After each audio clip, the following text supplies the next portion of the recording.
அவள்தான் ஆதியம் அவள்தான் அவள்தான் அதை மட்டை அடிப்பான் தலை கொடுப்பான் மட்டை அடிப்பான் தலை கொடுப்பான் அவள்தான் அன்னை பிரகாசத்தி அந்த தாயில்லாமல் தானில்லை தானே எவரை பிறந்ததில்லை எனக்கு ஒரு தாய் இருக்கிறார் என்னை காக்கின்றார் தாயில் தங்கையை பார்க்க முடியவில்லையே தங்கா சுகந்தி உன்னை தேடி வருகிறது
நானும் ஏழ்மை குளத்தில் பெண்ணாக பிறந்தே சுகம் தீர மேல் பெற்று தீரும் சிறப்பாக அனைத்து அண்ணாவை காண வேண்டும்.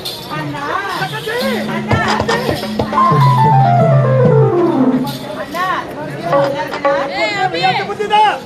ஒரு பொறுப்பே வரல உனக்கு. கண்டதும் இந்த அண்ணனுக்கு அளவற்ற மகிழ்ச்சி, அளவற்ற சந்தோஷம். இந்த உலகமே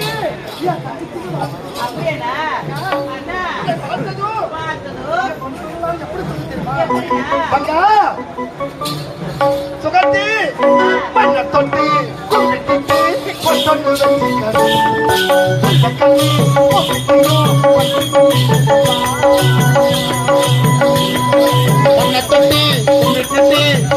வச்சிக்கணும் வெள்ளக்கல்லி முத்தியும் கண்டுமா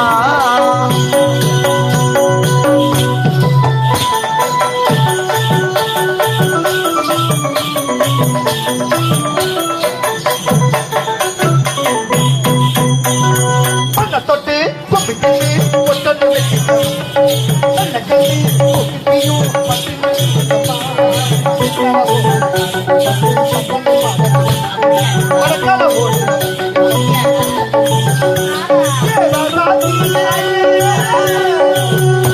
நல்ல நேரம் வந்தது கால வந்தது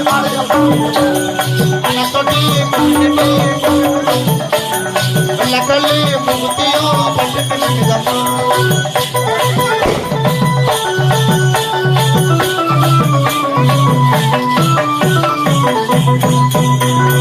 அம்பாடி குழந்தையா ஆறாத குழந்தையா அன்பாத தங்கச்சி தாலாட்டு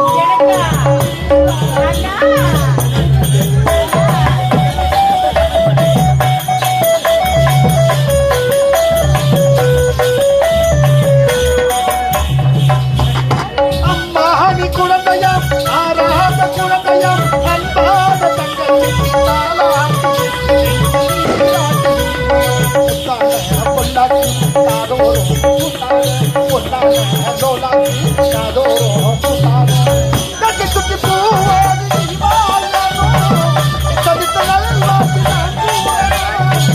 தொட்டி விட்டுட்டு பொட்டு வச்சுக்கணும் கல்லு முகுத்தியும் பட்டு நின்றுக்கம்மா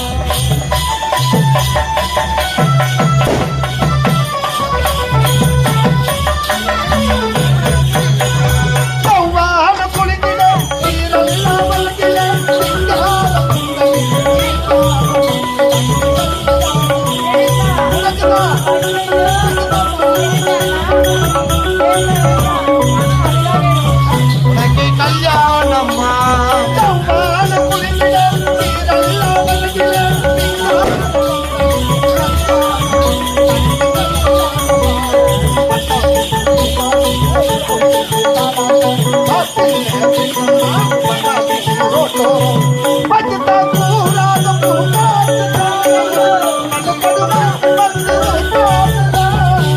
தொட்டி கும்பிட்டுட்டு பொட்டு வச்சுக்கணும் வெள்ள கல்லு முக்கியம் பட்டு நின்றுதாம்மா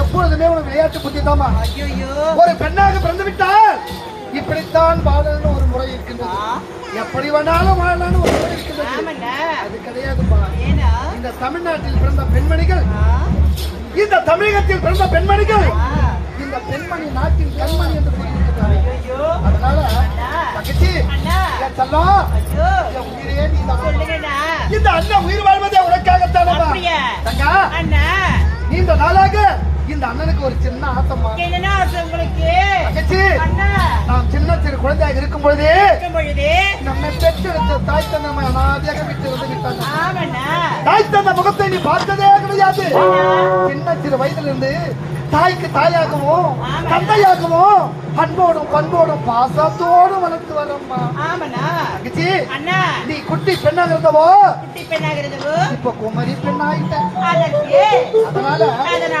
உனக்கு கல்யாணம் செஞ்சு வைக்க போறோம்